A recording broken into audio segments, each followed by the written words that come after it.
Herzlich willkommen, meine Lieben, zu einer Jubiläumsfolge und zwar zur 50. Folge hier beim Image Sales Podcast. Und diese Folge wird in jeglicher Hinsicht eine besondere sein. Erstens, es ist meine erste englischsprachige Folge, denn mein Interviewgast ist aus Amerika. Und zwar stelle ich euch heute Geshe Michael Roach vor. Ich bin ganz ehrlich, ich bin weder ein religiöser noch spiritueller Mensch, doch ich habe aus den Lehren des Buddhismus in der letzten Zeit so unfassbar viel für das Management meiner Unternehmen gelernt, dass ich euch das in keinster Weise vorenthalten möchte. Dieser Mann hat etwas erreicht, wovon die meisten Unternehmer da draußen träumen. Und das auf eine Art und Weise, was im wahrsten Sinne des Wortes konträr ist zu jeder existierenden Managementmethode, die wir jemals in unserem Leben kennengelernt haben. Und deswegen möchte ich euch einladen in die nächste wahnsinnig spannende Stunde mit einem Mann, der 25 Jahre im buddhistischen Kloster verbracht hat und diese Lehre ins Management übertragen hat und damit mehrere Millionen Dollar Umsatz im Jahr erzielt hat. Und wie genau das funktioniert und wie ihr das für euch und euer Unternehmen implementieren könnt, darüber sprechen wir in der nächsten Stunde. Ich freue mich sehr, wenn du dabei bleibst und schreib mit, denn es lohnt sich an der Stelle. Bis gleich. Image Sales, der Podcast für Unternehmen, die Alternativen zur Akquise suchen. Jede Woche gibt es hier neue Impulse und Strategien, mit denen das Unternehmensimage zur Marke aufgebaut wird, sodass es in Zukunft heißt, gebeten zu werden statt zu bitten von Investoren, Kunden und potenziellen Mitarbeitern. Ich bin Carmen Brablitz, Markenstrategin aus Leidenschaft. Auf geht's!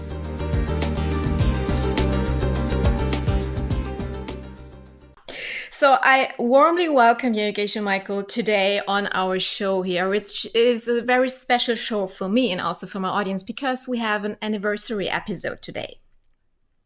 Cool. Yeah. So thank you that you took your time, especially now in so shortly before we end the year. And before we start introducing you to our audience today, I have a question. What means image for you in regards of branding for companies?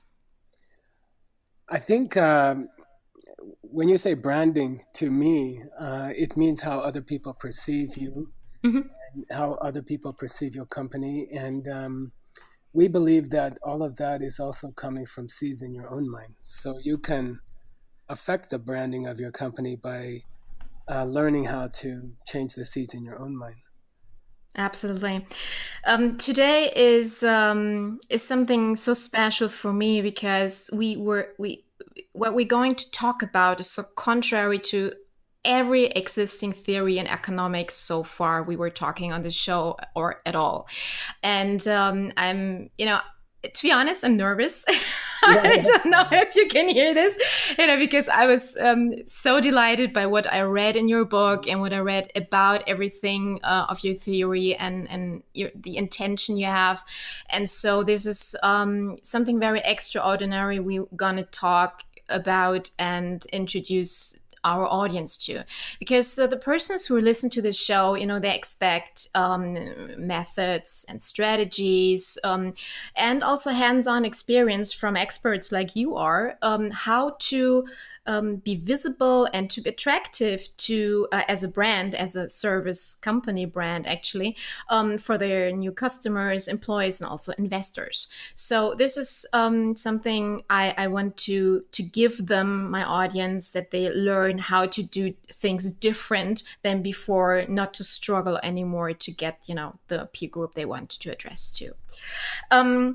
Before we jump into the topic, I would like you to tell our audience a little bit about your background. Who are you, and how come that you, that karmic management got that topic that you are talking about today? Yeah, good. So I was born in the United States, not a very rich family, in a small city. And then I was fortunate enough to get a scholarship to Princeton University. And I think in the third year that I was there, my mother got quite ill. And so I was looking for answers about that. And I met a young man from India in one of my classes. And he said, you should try to go to India and meet the people in the Himalayas. And so I went, and I did meet some Tibetan monks there. And in time, I came to stay in a Tibetan monastery. I studied for almost 30 years total. And, there are some very great examinations. There are 3,000 monks in my monastery, and the examinations are very strict after the course. The course takes 25 years and for a Geshe. And so they have a 3-week examination, oral examinations in public in a debate format. And then after the examinations I passed, I was the first Westerner in my monastery in about 600 years. And then my teacher, who was a very unusual Lama, encouraged me to, he said, now you should have a practical examination. And I said, well, what's that? And he said, you should go to New York City and start a business and prove that you understand karma. Wow. And so I resisted it because I was very happy in the monastery. And but I did go, and we started a company with 3 people, and we started a diamond jewelry company, and that became the largest diamond jewelry company in the world. It was bought by Warren Buffett in 2009. And in my opinion, it comes from the techniques that I learned in the monastery. Mm-hmm. At some point, the New York Times asked me, it was one of the fastest growing companies in the history of New York City. We doubled every 18 months for many years. And they asked me to write a book about it. And so I did write a book with Doubleday Corporation. And that book, The Diamond Cutter, became a global bestseller. And so because of that book, then people have asked me all over the world to come and visit. And I think now we go to about 35 cities around the world every year. And we speak to about 30,000 people a year about how to be successful using these principles. That's amazing. That's true. So actually you build up a completely new way of leadership.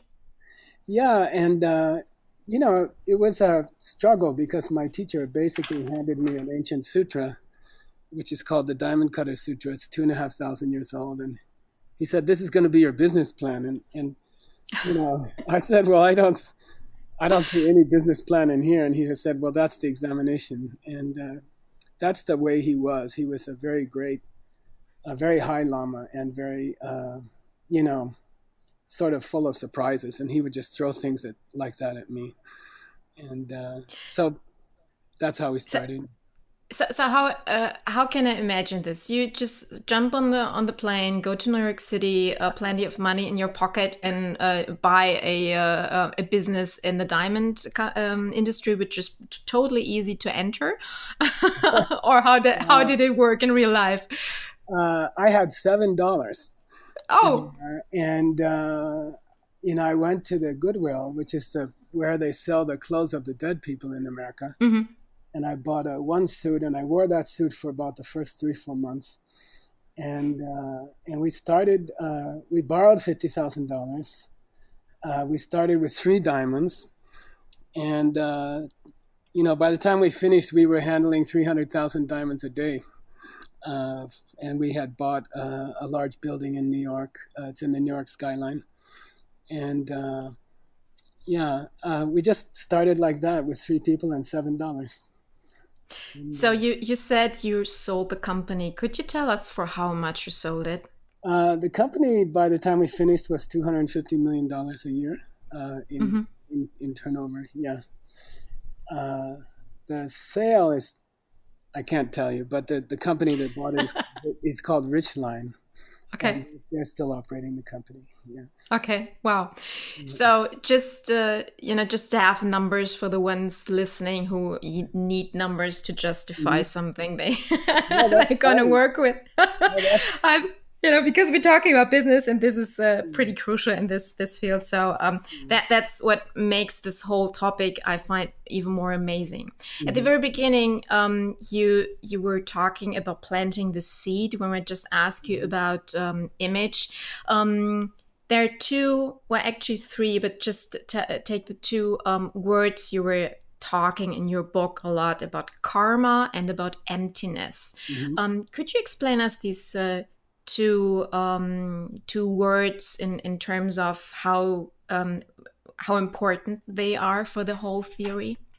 Yeah, I think I know when the first time I heard the word emptiness, it was very mysterious to me, Mm-hmm. and it called up, TV shows where I had seen kung fu monks closing their eyes and going into some black space and then coming out and defeating their enemy in a match, and this was my impression of emptiness, and I imagine for your listeners, it may be what they think of. Uh, the way I like to teach it, because it's an extremely powerful business principle, the way I like to talk about it is with an example we used at British Airways when we trained them. We trained some of the vice presidents there, and they asked me, "Can you just give a normal example?" So I said, I held up a pen, and I said, "I'll ask you questions. You give me answers. This is the ancient method of teaching," and like the same with Socrates. And so I held up the pen and I said, "What is this thing?" And they said, "Pen." And then I said, "Well, if a dog comes in here and they look at this thing, what will they see?" And then they said, "Oh, maybe they will chew on it. They'll see a chew toy. And then I said, "Well, who's correct, the dog or the human?" And they said, "Well, if you think about it, both are correct. The human can write with it, and that's not a problem. And the dog can chew on it, and that's not a problem. Probably the human is irritated that the dog chews on the pen. And probably the dog is, irritated that the human can't appreciate the taste. And, but really, they're both correct." And then what they do in the monastery, for 2,000 years, they will set the pen down on the table. And they'll say, "Well, suppose the dog leaves the room, and then suppose the human leaves the room. Then when there's no one in the room and the pen is sitting on the table, well, which one is it? Is it a pen or is it a chew toy at that moment?" And then, I've given this example thousands of times around the world, and people will have the same reaction. They just sort of shake their head and say nothing. And that's the real meaning of emptiness. Now, how to use that to be a success in business or to have successful branding is very cool. And then you say, well, what happens if the human walks back in the room? Then what does that object on the table become? And people will naturally say, well, it becomes a pen. And then if you say, but if the dog comes in first and they look at the object on the table, what will it become? And then, they'll say, of course, it becomes a chew toy. And then when you teach it right away, you have to ask quickly, well, then does that pen or that chew toy come from the human or the dog, or does it come from the object? You see, does the pen come from the thing on the table, or does the pen come from the mind of the observer? And everybody in the world at that moment will say, well, it must be coming from the person. If it became a chew toy when the dog came back in, and if it became a pen when the human came back in, then somehow it must be coming from the mind of the observer. And then I think when we teach it, we'd like to talk about wrong ideas about, that we're not talking about, which is positive thinking. Like it's not that the human comes back in the room and thinks positively, and then the pen becomes a pen or something like that. So what we're not teaching, or what we're not trying to train people to do is positive thinking.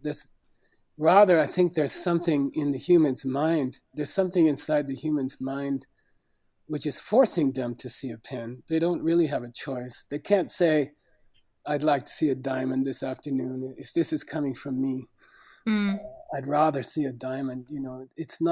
It doesn't work that way. And we all know that. So we're not trying to say that it's a matter of positive thinking, or you should, imagine what you want and it will be attracted to you, or something like that. I think at that moment, we can all understand that the pen is coming somehow from me, but I'm being forced to see a pen. It's not that I have a choice. And then the lamas, when they teach it, it's a very beautiful moment in the monastery in your 25 years of training, when they say, it's coming from a seed in your mind. And when the human steps back in the room and they look at this object, then the seed in the mind cracks open, and a tiny image of a pen comes out of that seed and presents itself to the mind. And then we see a pen. And if you are in a monastery, Tibetan monastery, a major monastery, and you meditate for many years, then you can actually watch a seed open in your mind. So then it becomes something you can observe is really happening inside your mind. Normally, we say that they open at the rate of 65 per second.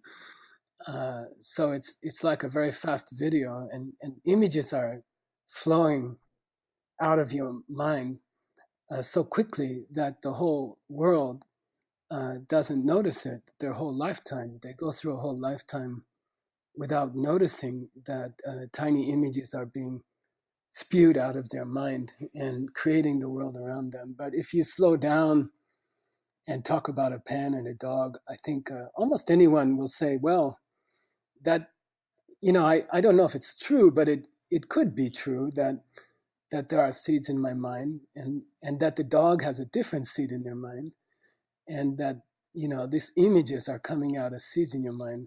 So it's not a big jump then to say, well, if it's true of a pen, then it must be true of the table, and it must be true of the room, and it could even be true of Carmen Broblek interviewing you on the coming from your mind. And then the big question, thousands of people every year that we help, that we talk to in these programs, sometimes 3,000 people at a time. The big question is, how do you plant those seeds? Could you plant those seeds purposely? And could you design 2019 in your business? Could you design what you see in your business? Because what you see is real. You see, the pen may be coming from my mind, but it still writes on a piece of paper. So then the question becomes, how do you plant these seeds? And then we train people. There's an ancient teaching.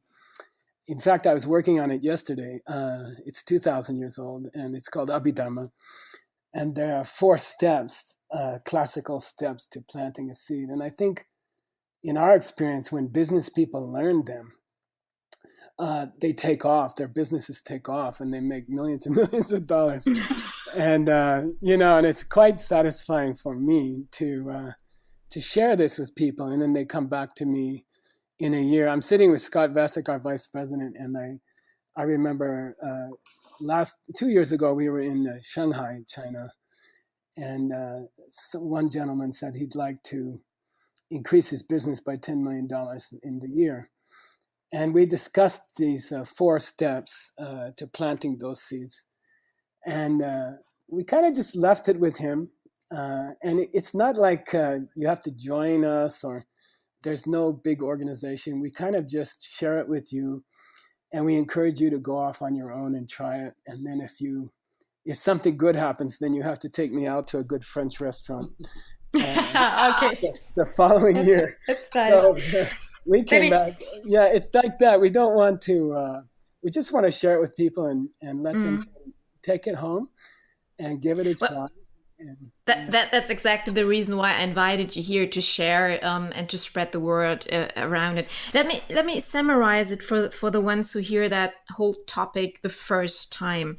I introduced our interview by saying it's contrary to every existing theory in economics we know so far, because also on the show I tell people how to build up image, to plan, or as you say, imprint something in the mind of their peer group.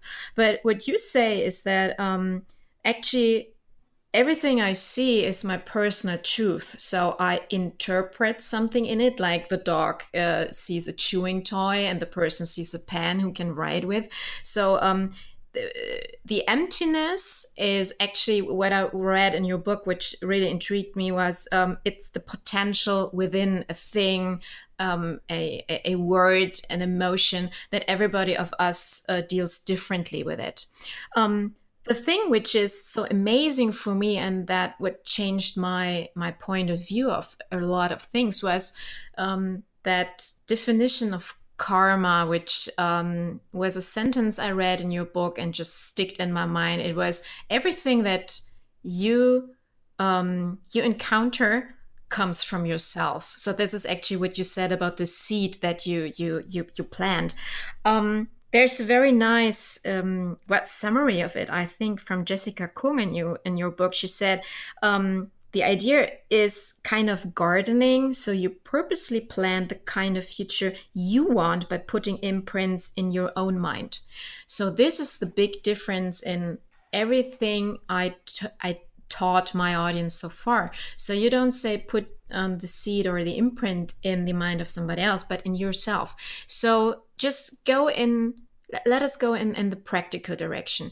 When you say, or your book, the governing theme of the book is, if you want to make money, give it away to others. How does that function? Because everybody would now say, what did you say? Giving it away just makes me more rich. Okay, that's a nice thought, but it it's not realistic. Tell me how you made it with your company, and how others who work with your method are successful with it. Good. I think, for example, you can think of, I went to a movie yesterday. I have an old lady that I like to take out on Christmas. Mm-hmm. She's 94, and wow. take her to the movies, which is always a big journey for her. Can imagine. We have to get all the diapers ready, and oh, but we went to the movies, and you can think of emptiness as the movie screen, mm-hmm. The white movie screen, and then back in the little room behind us, there's a projector, and then there's a guy who loads movies into the projector, and mm-hmm. So really, those are seeds that we plant in our mind. The world itself is a huge white movie screen. Mm-hmm. And then each one of us projects onto it a different reality. So if we could learn how to load a new movie into our minds, we would see a different world around us, and it's real, and it would mm-hmm. be real. So in my company, for example, let's say I would like to start, and at the time we didn't really imagine we would become the largest in the world. We were just trying to make our first million, Mm-hmm. And so the classic steps are four classic steps for planting a seed. And mm-hmm. you can call it karma, or you could call it seeds in your mind, but it's the same thing. It's exactly the same thing. And I prefer to use seeds around the world because we address many audiences. We just gave a program in Dubai for the diamond producers of the world. All the largest producers in the world were there. We just did a program for the mayor of Buenos Aires and his team. And it's funny, the mayor of Buenos Aires took me into his office afterwards, and he said, well, according to you, I could plant seeds in my mind, for example, to become president of my country. Mm-hmm. And I said, yeah. And he said, review with me the 4 steps for me to plant the seeds to become president of my country. And we went through them together. And he's a very unusual man. I found out later that he had been kidnapped before. Wow. And kept in a coffin. And I think he's extremely open to things that might change the world. And he tried it, and he was elected president. His name is Mauricio Macri, and he's now the president of Argentina and doing very well. And he's using these principles. And I think, so it's exciting. The 4 steps would be, for example, if I wanted to increase sales in my company Mm-hmm. or profits, first step of these ancient, it's called Shi Sampa Jorwa Tartuk in the ancient languages. And Shi means you have to choose some kind of goal you have in mind for 2019. Like in 2019, I would like my company to double in profits or sales. Mm-hmm. So that would be step number one. You say what it is you would like to achieve. And then step number two is very interesting, that to plant a seed, you must interact with another person. So you cannot plant a seed in a vacuum. You cannot sit in your office and plant a seed. You must select another person whom you know who would like to achieve a similar goal. So it's not possible to use this ancient modern system unless you choose another person to help. So there must be another person, kind of like an echo or something, or like a mirror. You need another person to plant a seed in your mind. So I would choose, for example, another person who would like to start a business. So I think, if I'm a business person listening to this podcast, I would be wary of someone who said, give money away and your business will increase. And I think a better way to put it would be help someone else to be successful, help someone else to be financially successful in their business. Take some of your time to help another person. And that's the third step.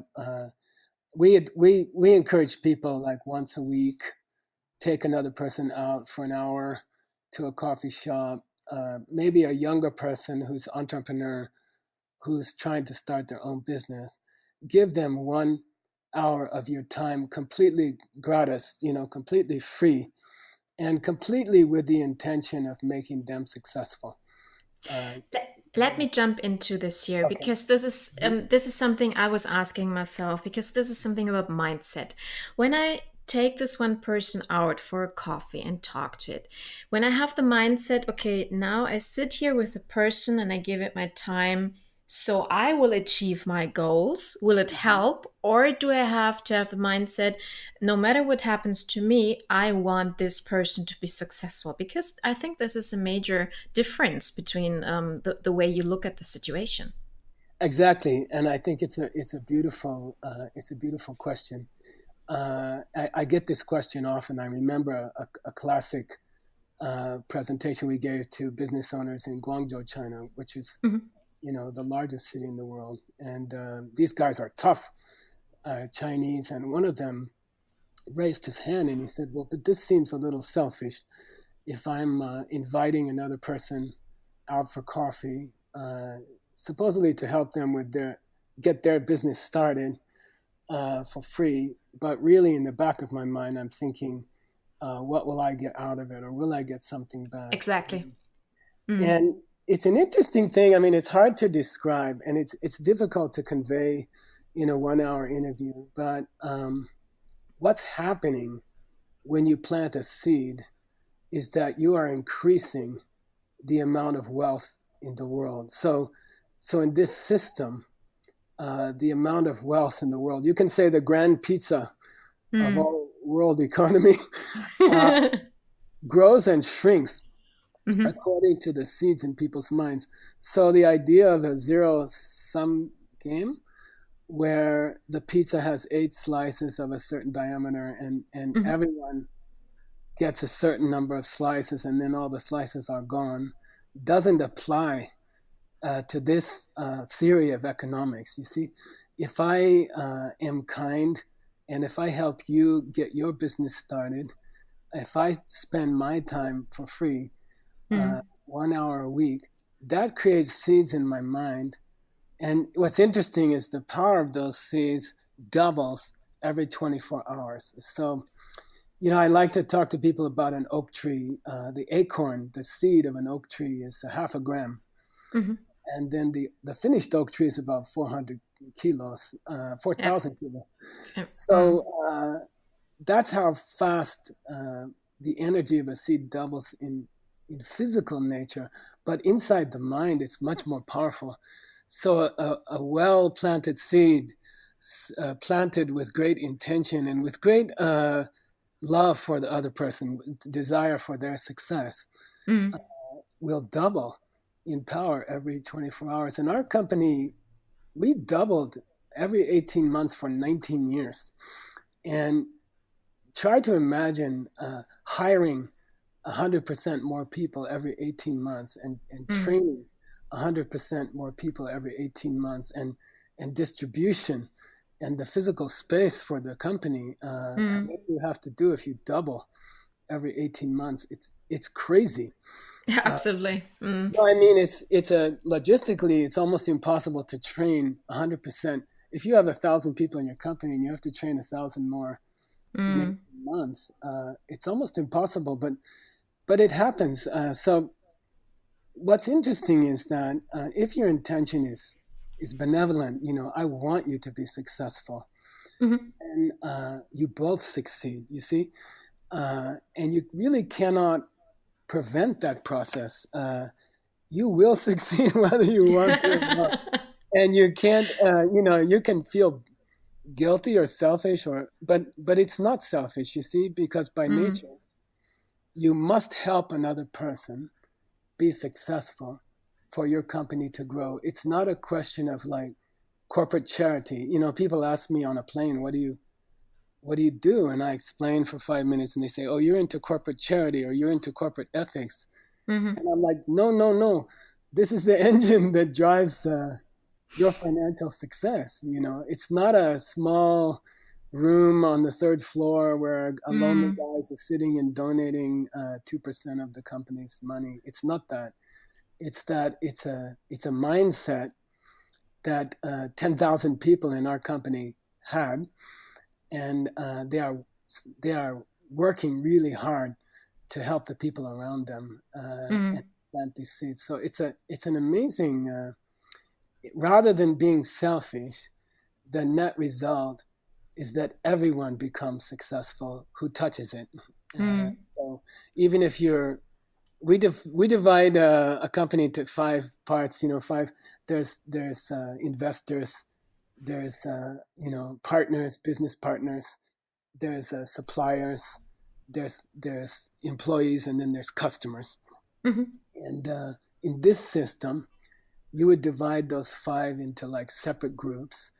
And for example, in my company, the goal for the investors was to give them back more money than we agreed to. Wow. You see? Unusual. Yeah. No, and imagine if you keep that up for 19, 20 years, how do your investors feel about you? Or what's their willingness to help you grow? If you commit to pay them back 10% or 15% in a year, and then you come back to them with 17, 18, 20%, and you say, this is a gift. This is, we've made much more money than anyone expected. And how can a company which is, let's say, almost broke because they just didn't succeed in economics reasons or whatever, and they have the goal, well, to maybe double their profit or at all gain profit next year. In what you just said means that they have to give away money first of all to gain money, but when they don't have it, what should they do in this example? I like to give the example of this mafia guy.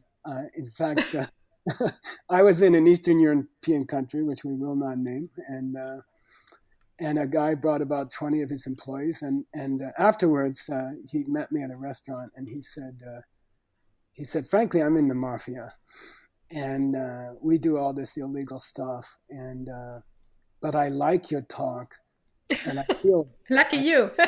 Well, that's a story, and he said he felt guilty, about doing everything dishonestly, and if he wanted to make a small change, what we agreed was, he had 20 companies. I said, give me control of one company. Let me run it according to these principles for a year. And if it makes more money, then slowly change your other companies. So what we encourage people to do, let's say your company's not doing well, I don't think any reasonable business owner would suddenly restructure the whole company based on these principles. I don't think that would be responsible. I think take a 5%, department of your division of your company, which is what he did, and run it according to these principles for a year, and see if your sales increase, see if the profits increase wildly, and then slowly shift over other parts of your company. So he did for a year. And I remember the night I was in Hamburg, and I was in my hotel room, and there was this bang on the door. And I opened the door, and he was there, and he was quite agitated. And I Okay. actually backed up in the room because I was thinking, what do I do if he gets violent, And Oh boy. I backed up in the room, and he came after me, but he was excited, and he said, that division that we ran according to your principles has doubled last year. Wow. And I'm changing over another division, Oh my. And So he was angry. Has he yeah, changed his whole company system though? yeah. So I think I think that's reasonable, and it's not that you give away money. I would say a lot of the seed planting is how much of your heart and how much of your effort you put into it. Writing a check is Mm. almost no seeds. Taking a younger business person under your wing and mentoring them as you would your son or daughter, for example, and just helping them to be successful over a period of time and really committing some of your time. That's what we're talking about. Mm. Well, And let me ask you here something. When we talk about marketing and like being on this show and for me providing that podcast to my audience is a content marketing thing. So is it also giving, is it in terms of planting seeds? Is it the right method to do? oh, it's fantastic. And Okay. again, it really depends on your motivation. You see, two people can take the Mm, same action. Two people can mentor another person, or two people can help another company to increase their marketing, to sharpen their brand image, which is what you're doing. So, mm, it depends a lot of this stuff because seed planting is taking place inside the mind. Intention directly affects the seed planting area of the mind because they're neighbors, you mm-hmm, know. So less than what you say, less than what you do, how you feel about helping other people directly plants seeds in a neighboring part of the mind. You I see, see. so if you are, and there's 51 mental functions of the mind in the ancient scriptures. I was just translating them yesterday, Mm-hmm, and so it really is the case that the part of the mind which feels motivation for helping another person. mm-hmm. I really am gonna make this young entrepreneur successful. And then the part of the mind where the seeds are planted are next door to each other. Yeah, I see. So if the more you can, when you're doing your podcast for people, the more you can wish them well, Mm, and which will naturally affect how effectively you do the podcast for them, mm-hmm. then the greater the seeds are planted. But if you do it unconsciously, if you help people unconsciously, without strong motivation for their success, then the seeds are not very powerful. Mm. And let me also ask a question if I have the intention to do a podcast, because this is also why people approach me, my company. They say, okay, I want to do a podcast because we want to make money with it.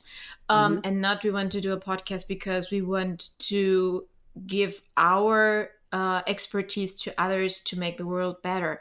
Is Mm-hmm. that, just double check if what you said before. This is a different intention. The intention is ego centered, the first one, and the other one is centered to the world. So, which seed is stronger? uh, all of us are egocentric. We all comb our own hair in the morning, True. and we all zip up our own pants in the morning. And So it's our nature, and I Mm. you can't really escape that nature. But what happens in this system is miraculous, because if the motivation for providing podcasts is that I want to be successful as an example for other people. You see, I want to be Mm-hmm. successful planting these seeds by Mm-hmm. helping someone else.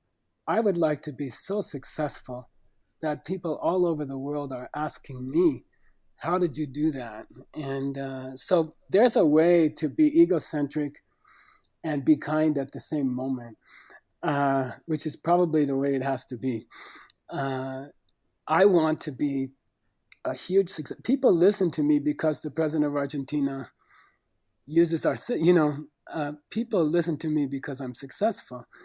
And so it's not a contradiction. Mm-hmm.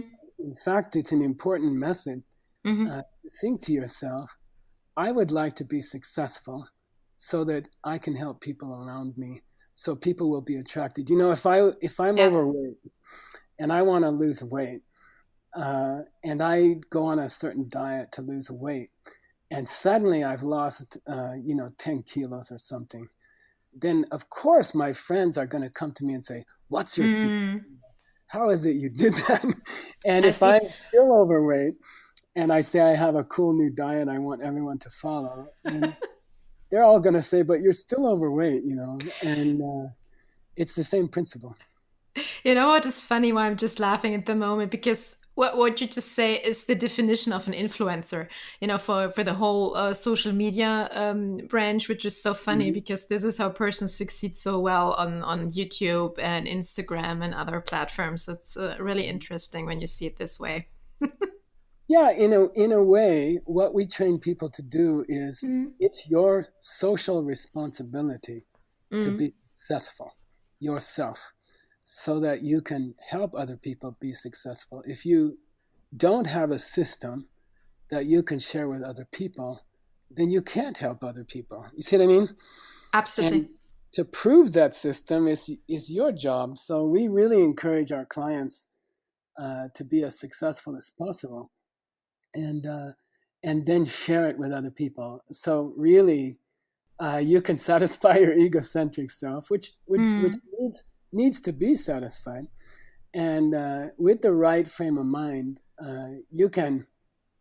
it can become a true form of love, which is So a that means actually that to become a really successful brand, you need the conscious what you alter or transform in the world of your peer group, your customers, or your employees to be able to plant these strong seeds. Yeah, I think in the end, the only way you can build a brand is to have a product Hmm. that you believe will help the world, Absolutely. Yeah. will do something in the world. And if then branding becomes a pleasure, uh, you know. So, you know, and if you want to go deeper, which is difficult, okay, in a 1 hour podcast, but Mm. the way that I like to take the example of, there's a very famous movie actor, I guess I shouldn't mention his name, who came to me and I've been helping him. Mhm. And he married a very successful woman, a model who had a big mole on her cheek. Mhm. So you guys can figure it out. And, and you know, this woman became so famous in America that young ladies were going to their hairdressers and asking them if they could draw a mole on their cheek right where she had one, Yeah. and because everyone found it attractive. And you see, so beauty is really in the eye of the beholder. You see, Mm. and the perception of my brand by other people is also coming from seeds in my mind. You see, so Mm. I can have a good brand, I can have a good product, and people just don't buy it, and they're just not interested. And then I can have a weak product, and then suddenly people go crazy over it, it's not related to the quality of the product. It's related to the seeds that you plant, and those seeds are planted for branding. Those seeds are planted in an interesting way, and this is a very specific karma, is by celebrating other people's successes. So as a business owner, let's say I'm in the jewelry business. Every year we have these huge jewelry shows. Basel, Switzerland, I don't know, 2,000 companies come. 2,000 companies are showing their diamond jewelry in these huge halls in Basel. And so you can walk into those halls with two different, feelings in your heart. Number one, you can say, I want to see what the competition is doing so I can kill them, And, Yeah. and people, taking selfies at those exhibitions is very popular because you're standing in front of your competitors, showcase, and you're stealing their designs by taking a selfie. I And see. There's a competitive state of mind. And then there's what we try to train people to do who want to improve their branding. Find the other company at the Basel exhibition who is doing amazing jewelry design and who's doing amazing pieces, and take the owner out to dinner and tell them how amazing they are and how much you admire them.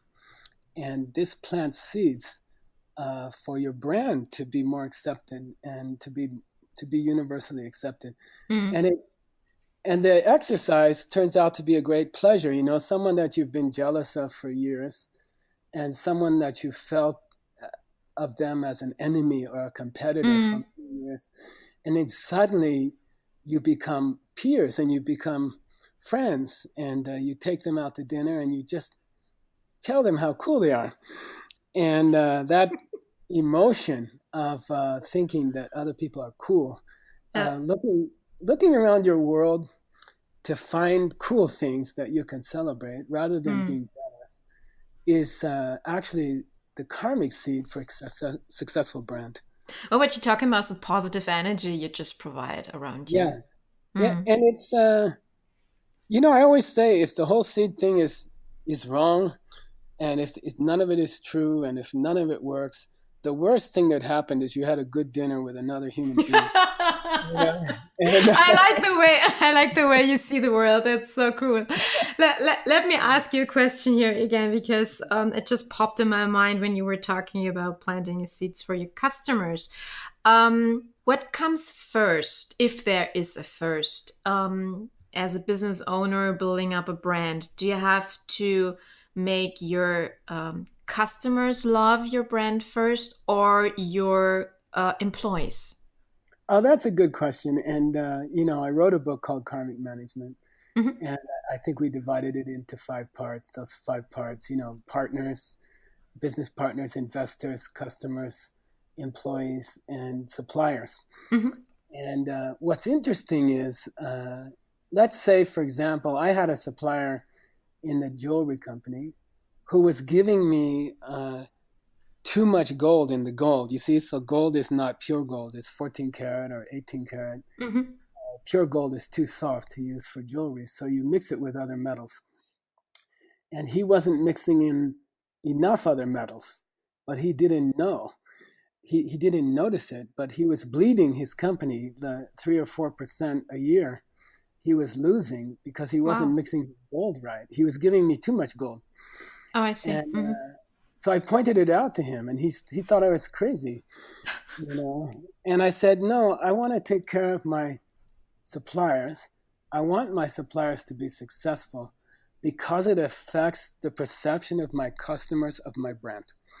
You see, so a good seed planted with one of those 5 groups, say with a supplier, will come back to you through your customer. So it's not like you do a good deed towards your supplier and then suddenly you have more good suppliers. You can plant a seed with your supplier, and then suddenly your investor is giving you more money. You see, so the how seeds come back to you, how they open, transcends those divisions in your life. So you might celebrate a competitor at work, and suddenly your marriage becomes better. That was a cool trick, actually. Yeah, no, because A lot of people will like. no, but if your office and if your home are coming from the same center of your mind, then it makes sense. You see, Absolutely. yeah, that's all. So It's relationships in every field of your life. That's true. yeah, You were talking about 4 steps. So the first one was you have to have a goal, then you have to yeah, choose a person you want to yeah, help, and then you have to help to achieve that person's yeah. goals together. What is the 4th step? Yeah, so 3 is once a week you take them out for coffee, just an hour and not more, Okay. because if you commit to more, you will stop. We're all too busy. So just but stick to it. Stick to it. It's like gardening. You plant in the spring, you reap in the fall. So don't expect it to happen the next day. You have to keep it up over at least a few months before those seeds are going to ripen. Now the 4th one is the coolest one. I did have an interview with a major newspaper, and they said, of all the 4 steps, what's the most important one? And I said, oh, that's the 4th one, because many people in the world, we do good things for other people. All of us, all day long, we do good things for other people. Maybe not very consciously, but we all help other people. We all do things for others, but we don't see these fantastic results coming back. A $250 million diamond company or something. We don't see that happening, and the reason for that is that mental seeds require tending after you've planted them with the first 3 steps. Then you've got all these seeds in your mind, and they're like watermelon seeds under the ground in the spring, and then they're going to need watering, and they're going to need fertilizer, and they're going to need sunlight. They need care. And that's the big secret. And so the 4th step, which is very beautiful step, is that before you go to bed, it's traditional to do a meditation before you go to bed, because then it cooks in your mind all night while you sleep. And you think about the kindness that you paid to another person today. So as you put your head down on the pillow, and you don't sit with your legs crossed, right? You lay down and you put your head on the pillow. And when my teacher taught me this, it was very funny. We were on a couch in his Lama, quarters at the monastery. He's like, lay down. We're doing a special meditation. I'm like, we don't do that. And he said, no, this one you have to fall asleep. I said, we're never supposed to fall asleep during meditation. No. In this meditation, you have to fall asleep during the meditation. And the idea is that as you fall off to sleep, you think of the kindnesses you've done to others today, or you think of the kindnesses you've seen people do to each other, and you just be happy. You just celebrate. That warms up the seed, and it puts fertilizer on the seed. So let's say I took a young entrepreneur out for coffee 3 days ago. Then I purposely bring that image back up in my mind, and I think about all the details of like what kind of coffee did they order, and what did they put in their coffee, and how did they smile, and how did I talk, and what words did I use. And this review of a good seed in your heart warms it up, and it grows much, much faster. And so I think what mostly happens with people is we all like to help other people. We all do good things for other people. But those seeds are just sitting there in the mind, and they're not fertilized, they're not watered. And traditionally, it's called tartuk in the ancient books. And it's a practice where you purposely try to appreciate your own goodness. And it feels a little uncomfortable for most people. It feels like, oh, I'm being proud or something, or I'm praising myself, but it's a very necessary part of life. that we appreciate it when we do something kind. Absolutely. I have when I have coaching clients, they get from me a diary for just not just 1 year, but you have books where you have a diary for 5 years. So you have one day, and you see how the years before were at that day. And I also tell them at the end of the day, you just put in there what you did today positively for your branding. Just regarding that coaching, and this is so.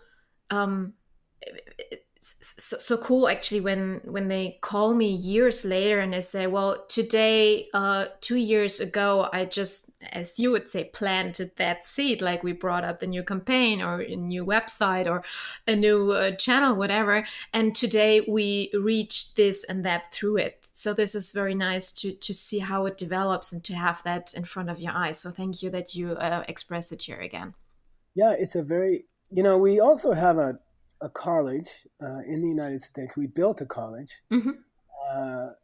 with our profits, and we train trainers here. In fact, there's a term starting in a week or two, and people come from 20 or 25 countries, and we downstairs in the college we train them. Upstairs, we have about 15 people who are just translating the ancient classics. So we have a project for 31 years where we find ancient books in libraries around the world and we digitalize them and we put them up for free online. And then we translate them. And so I think this is also, that there's a constant inflow of these great ideas. We call it idea mining. We mine ancient literature. We mine ancient traditions for this knowledge, for these ideas. So the idea that you hit on, right, with your diary, with your 5-year diary, is actually well documented 1,700 years ago. Wow. Yeah. So Amazing. everything we do is drawn from those classics. Yeah. Let me address something that you just said before about watering the plants. This is so important to have that in mind, that a plant needs water every day over his whole lifetime. When we transfer that into business life, it means, because this is something that a lot of companies I see don't succeed on, they just do one campaign and then they think, okay, now everything would change because of this ongoingly. But they have to be consistent, like doing, compare it to a podcast show, dear audience. It's once a week or every day or whatever you're, how often you do it. It's you have to do it consistently. And this is also what you just said about the seed and caring for it. Otherwise, it will die. Will it die, or is it able that the seed will die in some day? I had an interesting experience. I was asked to translate for the Dalai Lama's doctor, and he's an incredible physician of ancient medicine. And we were sitting there, and he came to talk, and then I was translating for him, and then he was talking about these seeds and how long will they survive without, and he said something interesting. He said in their medicinal theory, your health today, let's say it's December, is absolutely determined by what you did in August. You see? So when they treat a patient, they are looking back 3 or 4 months. Were you exhausted 3 or 4 months ago? Did you have a rough period in your marriage or in your business 3 or 4 months ago? You see? And this idea that you might have to do a campaign, a marketing campaign this month, and then maybe those effects will not take place for 3 or 4 months until months after you finish the campaign. That's a big concept in seed planting. And I think, especially Americans, we want instant results. We're just not used to doing something and waiting months for it to come out. Now, seeds, interesting. If you plant a seed, according to this ancient principles, these ancient literature, it will grow, and you cannot stop it. You see, if you do a kindness to another person, if you help another person succeed, then you will be more successful. Now, the problem is the seed might lie dormant for 10 years. And that's very common. And there's a very interesting argument about why seeds cannot be destroyed is called justice, universal justice. Once you have done a kindness, something good must happen to you. Once you have hurt a competitor, for example, then something bad must happen to you. It just might take time. It might be 3 months later, it might be 4 months later. So there's this big emphasis on understanding that the world is coming from how you treat others. Yeah. And then understanding that if you don't water those seeds, you're going to have to wait a long time for them to open. And they cannot be destroyed. I mean, no goodness is left unrewarded. And that's just a basic principle of the universe. You cannot do a good deed and not get a good result. But if you don't know about this trick of, we call it coffee meditation because my teacher taught it to me over coffee. Before you sleep, never, ever think of your problems, because they will just roil in your mind. The whole night. Yeah. And always be disciplined, which is the definition of meditation. Be disciplined enough to tell your own mind to be happy before you go to sleep, and be happy about something kind you've done or you've seen someone else do. And that this is so things like eating and sleeping are big practices in this tradition. Eating properly, sleeping properly, relaxing properly are also important business strategies. Yeah, that's true, because when you don't treat yourself right, how should others do it instead? It's just, yeah, absolutely. Geshe Michael, I'm so excited about this interview. I thank you so much about the insights and backgrounds and great stories to understand what the topics are about and how we can use it and transform it and in the business life. Because when most people think about karma and management, they say, okay, these are so far away topics, they cannot match at all. But I saw today, and you proved it again for me, that everything can be linked, and you just did it. And thank you so much for doing this and bring this into the world. And I would like to know how I can help you and help our audience to get to know more about you. So I think the best thing is what I really, really, really encourage people to do is give it a small try, like the mafia guy. Okay. Give it a small try in one ad campaign, or one product or one customer. Try these 4 steps. And if it works out, then expand. I don't think any smart business person should change their whole business because of one talk on a podcast.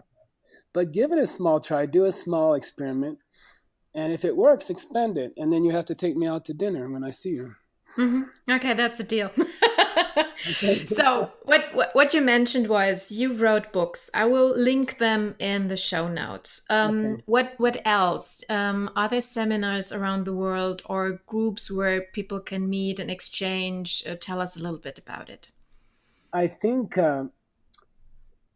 so. Basically, there's a book for everything you might want. So there's a book called The Diamond Cutter. If you are interested in starting a business, if you're an entrepreneur. There's a book called Karmic Management, which is good if you already own a business, but you want it to shine. There's a book called Karma of Love, which is 100 issues, relationship issues at home, Mhm. and their answers according to this ancient seed system. There's a book called How Yoga Works, which is actually a commentary on the ancient Yoga Sutra, but as a novel, as a story. So it's fun to read. And if you have health problems of any kind, and you don't have to be a person who wants to do yoga. I personally, I do it, but I hate it. Okay. You can study, you can read that book. It's just a novel, but it will help you improve your health drastically. I'm 66. I do ballet. You know, I Really? out I out headstand everybody in the yoga classes, and no, I mean these seeds are also creating your body, Hmm. so you can improve your health dramatically. So those are books. Diamond Cutter if you want to start a business. Karmic Management if you'd like to pep up your business. Mhm. Uh, Karma of Love if you'd like to use these principles in your personal relationships, and then How Yoga Works if you have health problems and you'd like Mhm. to fix them. So I'd say those four, and then there's a website called Diamond Cutter Institute, and this is the training institute that we go around the world constantly. We visit, I think, 35 cities every year, all over the world, and definitely we're going to be near you or who your readers, your Mhm. listeners. Like every year we're in Germany. In what month? Normally in November. But we basically in every major country of the world we have offices, and we do events. So you could check the schedule of events for Diamond Cutter Institute, and then I would really encourage people to come see an event, and it's just really cool. And, and it I was can imagine, especially when this good vibes go around and people tell their success stories, yeah, how it affected their life. I just cannot imagine how cool that whole day it's should just be. fun, and I think Mm. it's a good investment. You spend an hour or 2 hours, and Mm. I think it would change the rest of your life. And in my case, it made me wildly successful. We have many companies. I own many companies, and they're all crazy successful. And Mm. I, for me, it was just an amazing, thing, a miracle in my life that I was taught these things, and should give it a try. Absolutely. Thank you so much for your time and for the great insights. And I wish you already in advance, in a few days it will be, a great start in a wonderful new year. Yeah, and thank you for having me, and I really appreciate it. Me too. Thanks so much. Und damit sind wir auch am Ende unserer heutigen 50. Jubiläumsepisode. Ich weiß nicht, wie es dir geht, aber ich bin immer noch fasziniert von dem Thema und ich hoffe, ich konnte dich ein klein wenig damit anstecken. Und naja, tu es doch einfach so, wie Michael Roach es vorgeschlagen hat. Nimm dir einen kleinen Bereich aus deinem Unternehmen, eine Kampagne meinetwegen, und setz dieses Prinzip einmal in echt um und schau, was passiert. Nicht alles sofort umstellen, das wird nicht funktionieren. Schritt für Schritt und testen, ausprobieren und am Ende sehen, welche Samen, die wir gepflanzt haben, wenn sie denn richtig über eine lange Zeit gewässert werden, auch wirklich funktionieren und sprießen. Und ein wichtiger Punkt, den ich ja auch in all meinen anderen Episoden immer wieder betone: achte darauf, was ist der Nutzen, den ihr in eurem oder mit eurem Unternehmen, mit eurer Dienstleistung, eurer Zielgruppe stiftet, Mitarbeitern, Investoren und auch potenziellen Kunden. Denn wenn ihr das für euch einmal verstanden habt, was ihr verändert, was ihr am Ende für eine Transformationsleistung, wenn wir ein bisschen in das Spirituelle hineingehen, leistet, dann seid ihr auf dem Weg, den Geshe Michael Roach heute auch vorgestellt hat, nämlich mit dem Perspektivenwechsel auf, was biete ich anderen, und kann damit einen ganz anderen Samen pflanzen, um es mal in seiner Sprache zu sagen, und das Karma für einen arbeiten zu lassen. Ich bin sehr, sehr gespannt, was du aus diesen Informationen machst, und wenn du Interesse hast, dich mit mir und den anderen, die da mal ausprobieren möchten, auszutauschen und dran zu bleiben, vielleicht Motivation und Ideen und Support brauchen, dann komm bitte in unsere Facebook-Gruppe, die ist ja in den Shownotes verlinkt, und das ist ein geschlossener Bereich, ein geschützter Bereich, und da gib einfach mal deine Ideen zu dem Thema rein, und ich freue mich sehr darüber, wenn wir im regen Austausch dazu sind. Und in dem Sinne, starte in ein tolles Jahr 2019 mit mal ganz anderen Gedanken zu dem Thema. Ciao, deine Carmen.